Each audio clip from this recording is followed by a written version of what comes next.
एक ही शरीरिया में 4 गो वर्ण। जन्म कैसे पहले क्षत्रिय ब्राह्मण वैश्य मुड़िया से ऊपर ब्राह्मण, मुड़िया का नीचे हेकरा से ऊपर हाई भगिया में क्षत्रिय, इसके नीचे और ढोड़ी के ऊपर कि ब्राह्मण की पैदाइश मुख से हुई थी। हाय हो बाबू, मुख से बच्चों पैदा होला का सवाल है कि चाहे सतयुग हो, चाहे त्रेता हो, चाहे द्वापर हो, चाहे कलयुग हो, उस टाइम भी बच्चे माँ के तन से और शूद्र वाले भाग से पैदा होते थे। और सवाल ई बा कि आजो सबके जन्म इस शूद्रे बाबा करेंगे। गौर करेंगे। कहने का मतलब है कि पाप नहीं धुलता गंगा जी में नहाने से। सत जी हमारे बताए, अगर गंगा जी में नहाने से पाप धुलता तो आज से नहीं लोग 4 युग बताते हैं, सतयुग, त्रेता, द्वापर, कलयुग। हालांकि ये कलयुग नहीं है, कलम युग है। मैं नहीं मानता ये कलम युग है, कलयुग नहीं है। लेकिन चारों युगों की बात कर लिया जाए तो हमारे पूर्वजों ने नहा नहा नहा नहा करके मर गए, सर गए, मर गए सर। मालूम हुआ पूरा बात करने के लिए तो हमसे कहा लगा, अब तो लोग के कहा माना। सतयुग, त्रेता, द्वापर, कलयुग में हमारे पूर्वज नहा नहा करके सर गए, मर गए। अगर गंगा जी पवित्र करती तो चमार से हम लोग पासी तो हो ही गए होते। कोई सत अगर गंगा जी का जल पवित्र करता तो फिर पासी से पासवान तो हो ही गए होते। कोई शक नहीं शक है। तो आज शूद्र कह करके उत्तर प्रदेश के पूर्व यशस्वी मुख्यमंत्री अखिलेश यादव जी को मंदिर से बाहर खड़ा किया जाता है। कम से कम अहिर से कुर्मी तो हो ही जाए कि चाहत रहे। नहीं समझ में आई ना भाई। अगर गंगा जी पवित्र करती तो कुल छोड़ा जा भाई लोग, हमनी के शूद्र कहल जाता, शूद्र कहल जाता। अगर गंगा जी पवित्र करती तो शूद्र पंडित हो गए होते, पंडित जी लोग शूद्र हो गए होते। वाह। चलो नहीं करना है जाति भेद, नहीं करना है वर्ण भेद। अगर गंगा जी पवित्र करती तो गंगा जी में हमारे भारत के लोग नहा नहा करके मर गए, सर गए।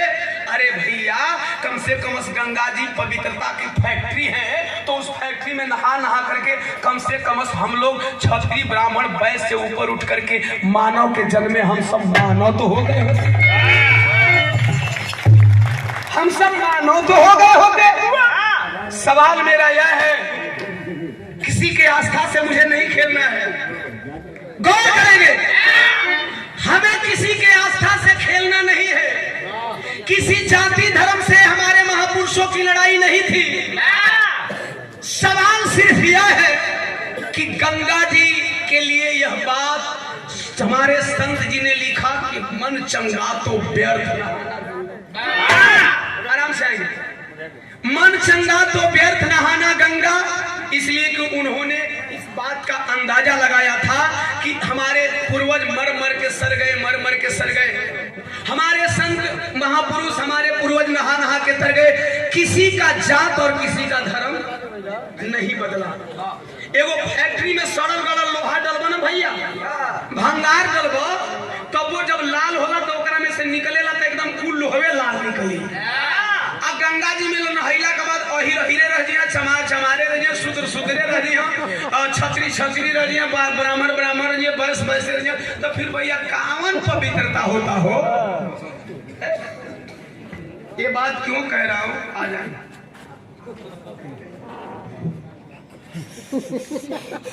नाम लिख लिए बाबू? ठीक है, जल्दी जल्दी तक लिख लिए। ग्राम रतवार संत शिरोमणि गुरु रविदास जी मंदिर के पुजारी खारा दास जी महाराज, ये बाबा के दास है। ये दासता कब घटी भैया? ये थोड़ी बात कि हमारे सच की लड़ाई है सबके साथ है ना। बिहार में खास तौर से रविदासिया धर्म संगठन चल रहा है। रविदास जी को रविदासिया बना दी।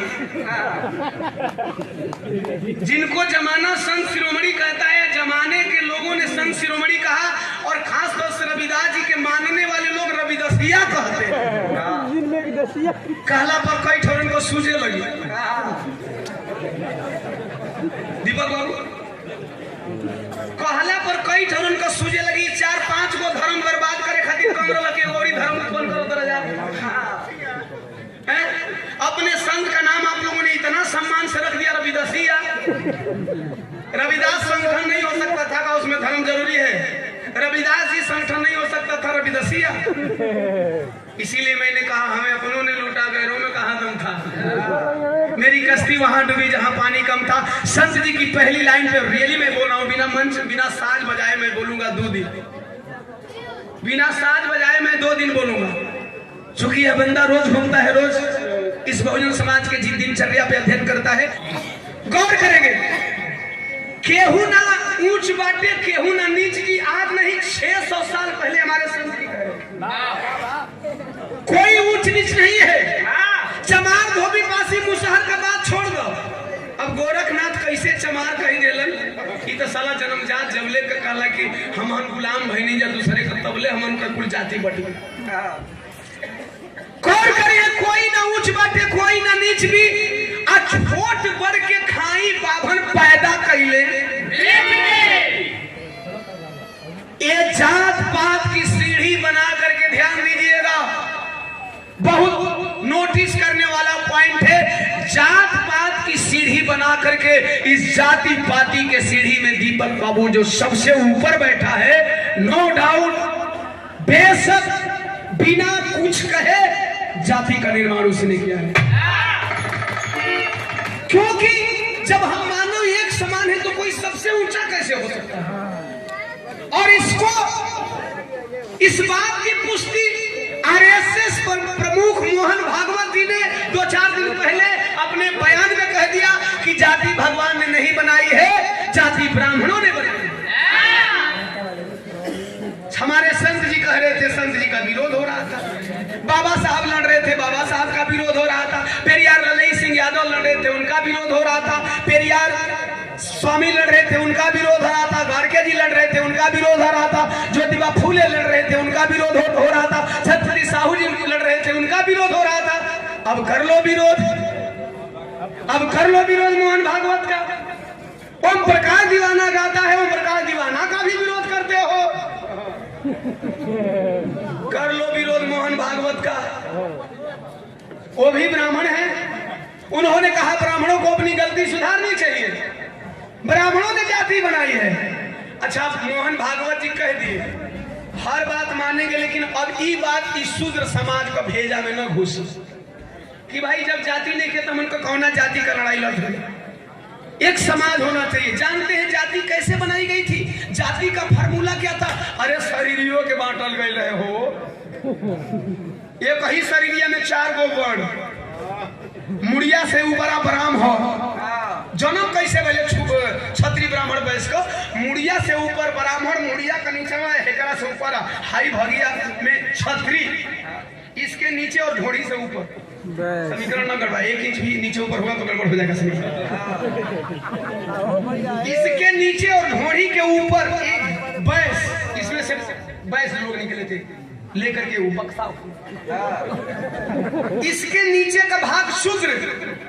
अच्छा चलिए, कैसे लोगों का जन्म हुआ, कैसे उठ हुए थे कि ब्राह्मण लोग बताते हैं, वेद पुराण में लिखा गया कि ब्राह्मण की पैदाइश मुख से हुई थी। आय हो बाबू, मुख से बच्चों पैदा होला कहा। ब्राह्मण की पैदाइश मुख से हुई थी, क्षत्रिय की पैदाइश सीना से हुई थी, वैश्य की पैदाइश पेट से हुई थी और शूद्र की पैदाइश नीचे से हुई थी। ये हासे वाली खबर है, झूठ थोड़ी करी। अच्छा एक बार मान ले मुख से बच्चा पैदा होता है क्या? देख ले बड़ो, अरे होत रहो यार, झूठो होत न रहो ये की रामायणवा में सतयुग में होई लिया 2-4-10 हजार, त्रेता में घट के आ गलियां 3000 पर, हां रामायण में द्वापर में 2000 पर। सवाल बाकी तो कलयुग में 1000 काहे नहीं पैदा हो? मशीनिया गड़बड़ा गेल का? चाहे मुंह से, चाहे सीना से, चाहे पेट से, सवाल यह है न सतयुग में कोई मुख से पैदा हुआ, न कोई कलयुग में होता है। न सतयुग में कोई सीने से पैदा हुआ, न कोई मुख से, न कोई आज होता है, न कोई त्रेता में पैदा हुआ, न कोई आज होता है, न कोई द्वापर में पैदा हुआ, न कोई आज होता है। सवाल है कि चाहे सतयुग हो, चाहे त्रेता हो, चाहे द्वापर हो, चाहे कलयुग हो, उस टाइम भी बच्चे माँ के तन से और शूद्र वाले भाग से पैदा होते थे। और सवाल ई बा कि आजो सबके जन्म इस शूद्रे बाबा करेंगे।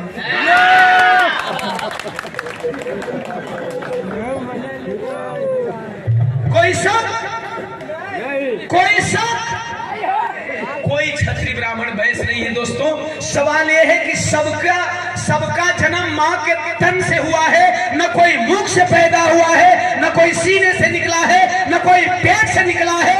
सबका जन्म अगर माँ के तन से हुआ है तो फिर काहे का क्षत्रिय, काहे का वैश्य, काहे का ब्राह्मण, काहे का शूद्र, काहे का यही चमार धोबी पासी मुसर कोई कुर्मी। हम मानव के जन्म में सिर्फ मानव है, सिर्फ मानव है, सिर्फ मानव है, सिर्फ मानव है। ऐसे नहीं समझ में। एगो हमारी स्पेशल उदाहरण है जे समाज खातिर सोचेला दीपक भाई उस समाज खातिर बोले लागे।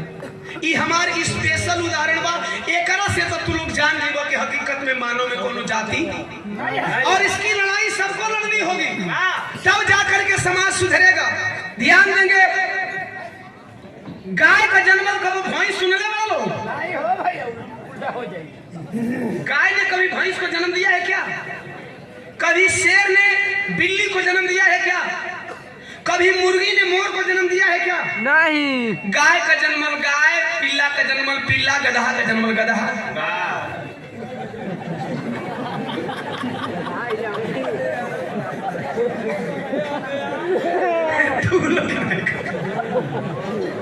सच्चाई ये बा कि जे ई बात न समझे वाकई गधे हे तना कहला के बाद भी अब भी जाति धर्म का तुम लोग का अंदर कीड़ा अगर काटी बिल बिलाई तो समझ। अनिल बाबू है ना, गाँव के हो कान सुंदर पुष्पहार बाबू के घर 50 रुपया सुवासी साजर जय भी नमोदा। इतना कहला के बाद जेके समझ में ना आवे जाति कीड़ा बिल बिलाए तो गधे बा। हाथी का जन्मल हाथी, गाय का जन्मल गाय, बकरी का जन्मल बकरी, भेड़ का जन्मल भेड़, कुत्ता का जन्मल कुत्ता, बिल्ली का जन्मल बिल्ली, मोर का जन्मल मोर। तो फिर मानव का जन्मल अहिर चमार धोबी पासी मुसहर कोयरी कुर्मी कैसे? मानव का जन्मल मानव का है, जरूर किसी ने फिरकी लिया है। साला रॉन्ग नंबर है। इस साला रॉन्ग नंबर है। अब तो साला पर काहे ले रहे हो यार? जरूर किसी ने फिरकी लिया है इंसान के साथ। देखें आप लोग पी के कोई फिरकी ले रहा है, wrong number, this is wrong number. हम मानव के जन्म में मानव हैं, ये हमारे महामानव संत गुरु कहा करते थे और हमारे संत गुरुओं का विरोध होता था।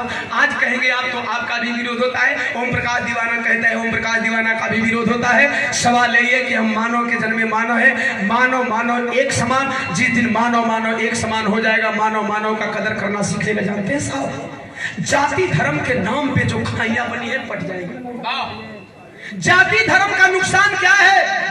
यहाँ राजनीतिक दल के लोग भी बैठे हुए हैं, सबका अपने अपने जातियों से अपने अपने पार्टियों से संबंध होगा। गली रास्ते का गांव में एक गली है, गली के इस पार दूसरे बिरादरी के लोग हैं, उस पार दूसरे बिरादरी के लोग। मानवता क्या है, मानव धर्म क्या है, हम किस तरह से एक हैं? जब गली के उस पार आग लगती है तो गली के इस पार वाले अलग बिरादरी का व्यक्ति जा करके उस बिरादरी के झोपड़ी पे पानी डालता है ताकि आग बुझ जाए। और जब वही होता है, अगर इस पार वाला गैर बिरादर है, उस पार वाला अलग बिरादर है, इस बिरादर के झोपड़ी में आग लगती है तो अभी पानी लेकर के दौड़ता है और इस पड़ोसी बिरादर का झोपड़ी की आग बुझाता है। लेकिन यही जब जाति की लड़ाई लगती है, ध्यान देना मैं क्यों कह रहा हूं कि इन चीजों से ऊपर उठिए। जब जाति की लड़ाई लगती है या धर्म की लड़ाई लड़ाई लगती है तो जो भाई एक दूसरे भाई को इंसानियत धर्म को मानते हुए बचाने को तत्पर था, वही भाई एक दूसरे को आग में झोंकने पे उतारू हो जाता है। जाति धर्म के नाम पे आप दंगा न करें, जाति धर्म के नाम पे आप लड़े ना। पारिवारिक लड़ाई घर तक, घर से पंचायत तक, पंचायत से प्रखंड तक, प्रखंड से जिला तक, जिला से बाहर नहीं जाती। लेकिन जब जातीय लड़ाई लड़ती है साथियों तो पूरे देश में जातीय हिंसा की आग फैल जाती है। जब धार्मिक लड़ाई लड़ती है तो पूरे देश में धर्म के खिलाफ लोग बगावत पे उतर जाते हैं और एक धर्म के लोग एक दूसरे को जान का दुश्मन बन करके मारते हैं, काटते हैं। ऐसा कभी मत करिए, यही हमारे संत भी कहा करते थे और निवेदन करेगा ओम प्रकाश दीवाना, आपका भाई, आपका बेटा, कि कभी आप लोग जाति और धर्म के नाम पे एक दूसरे को मारना मत, एक दूसरे को लड़ाना मत। आप मानव बन करके रहोगे, एक बन करके रहोगे, तभी हमारे संतों और महापुरुषों की जयंती मनाना और जयंती करना सफल होगा। नहीं तो करते हैं, रोज जयंती मनाते हैं लेकिन करते वही है जिन चीजों का हमारे महापुरुषों ने बाइकाट किया। इसलिए ओम प्रकाश दीवाना कहता है इन गीतों के माध्यम से